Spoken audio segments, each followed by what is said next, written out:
So you want to do damage with Sciel? Well, you've come to the right place. Technically speaking, Sciel can deal some of the highest damage in the game, but we're not going to go over 2-hour-long stacking mechanics here, if that's what you want. I'm sure someone else on YouTube already has that done. Instead, we're going over a solid and practical damage build that lets Sciel shine as the star of your team, pumping out great damage while also providing solid utility. If you're looking for a breakdown of how Foretell and her moon and sun mechanics work, I recommend checking out this video for a quick explanation. That said, you don't really need to understand her mechanics right away. As long as you follow the combos I show you, you'll naturally pick it up through gameplay. It's very simple. For this Sciel damage build, we're going to start with Marking Card. This is a great early ability. It applies Foretell, although it's only 3, but that's fine. It deals solid damage and, most importantly, marks an enemy for death. It's a valuable tool that remains useful throughout the entire game. Next is Bad Omen, a solid early AoE option. Against 3 enemies, you'll drop 6 total Foretell stacks right out of the gate, which is a pretty strong setup. Even if one enemy dies, you'll still have other stacks to work with. It also pairs perfectly with our chosen weapon, which we will talk about later, and acquire very early on. Third is Delaying Slash, a skill I completely slept on until testing. Now it's arguably my favorite ability in her entire tree. With our weapon, you'll have absurd amounts of Foretell stacked on enemies. The more stacks, the harder this hits, and the more it slows enemies down too. In a turn-based game, manipulating turn order is incredibly powerful, and no one does it better than Sciel. I've had fights where I pushed enemies back multiple turns, letting my team wipe them before they ever moved. And don't be fooled by its strong utility, it also hits very hard. Phantom Blade will be your new highest single target damage alongside Delaying Slash. Phantom Blade does a ton of break damage, so it offers you more utility alongside big damage. Fifth is Plentiful Harvest. I know this is technically a damage-focused build, and we'll lean into that more in Act 3, but this ability is just too good to leave out. Giving your entire team full AP on turn 1 with Card Weaver into Plentiful Harvest is an absolutely insane opener.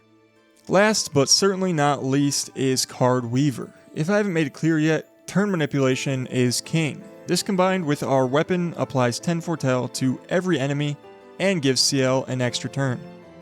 From there, you can do whatever you want. Plentiful Harvest to refill the team, Delaying Slash to nuke something and slow it down, or Rush to boost the squad.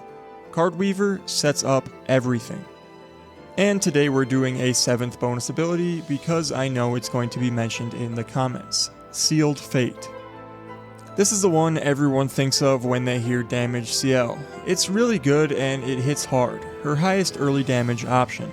The problem I have with it is that it's on a pretty bad side of the tree. Rushing it will delay the rest of your kit. Plus, Delaying Slash fills a similar role while also slowing enemies and offering more synergy with your weapon.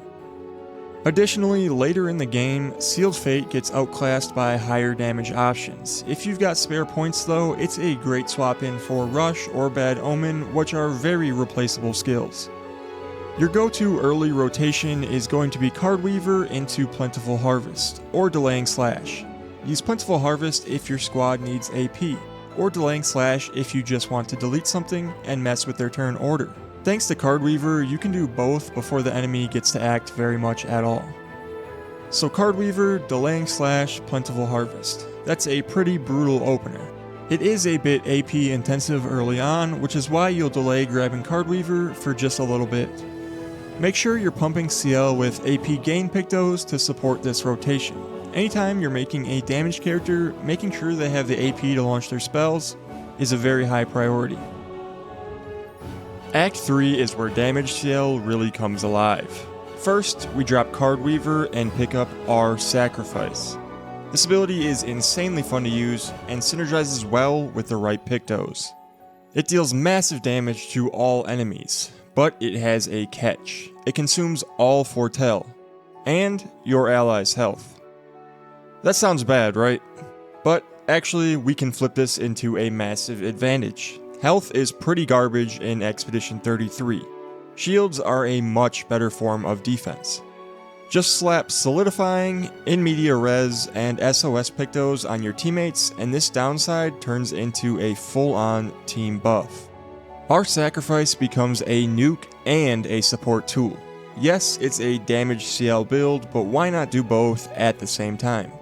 The reason we choose Card Weaver to drop is because this is assuming you have Cheater unlocked, which makes the extra turn redundant, and means that Bad Omens is just straight up better now. So Bad Omens will be your Foretell plier going forward. Next, we swap Rush for Fortune's Fury. And no, this isn't necessarily about buffing your teammates. This is about buffing Sciel. Of course, you can use it on allies too if needed, but the real play is using it on Sciel to double her damage before unleashing our Sacrifice. Marking targets becomes super easy in the late game with a free aim teammate shooting at them, so marks from abilities get a lot less valuable. We also do not really need more Foretell, and this ability does some pitiful damage. Our Sacrifice massively shifts her damage rotation. Now your main combo is going to be Bad Omens for mass Foretell and solid AoE damage. Then use our Sacrifice to obliterate everything while buffing the squad with low health Pictos. That's the main rotation, but you still have Delaying Slash, Plentiful Harvest, Fortune's Fury, and Phantom Blade as great flexible option tools. Don't sleep on Delaying Slash, it's MVP tier right until the very end, and if needed, drop Fortune's Fury on a teammate for some bonus versatility. In the late game, you will probably have more than enough AP to drop Plentiful Harvest entirely, but personally, I just didn't really see a reason to. The other 5 abilities pretty much fully cover everything you will need. This build does have one very big downside though. Enemies that are immune to dark damage. Pretty much everything you're doing relies on you being able to do dark damage. If you are facing dark resistant enemies, it might be good to either bench Sciel for a little while or swap around some skills so that she's actually able to do something. Your weapon of choice is Chadian. You get it very early and you'll never need another. It's easily Sciel's best weapon, applying Foretell constantly and syncing perfectly with everything we're doing, especially our Sacrifice, which needs as much Foretell as possible for increased damage. However, I will give some honorable mentions to both Corduron and Charnon. They're great, but nothing beats the constant Foretell flow of Chadian. Additionally, Charnon, which is its only real competitor, isn't acquired until basically the last map in the entire game. For attributes, start with Luck, for weapon scaling and higher crit chance. Add Vitality for more scaling and some innate tankiness. Then finish with Might to juice her raw damage. I'll throw the ideal Pictos on screen now. There's also a leveling guide linked below. This build is actually super cheap, and brings more than just raw numbers.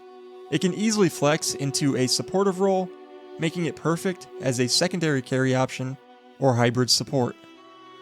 There really is no perfect partner for this build, but one thing you should do is give your other characters Solidifying and SOS Pictos.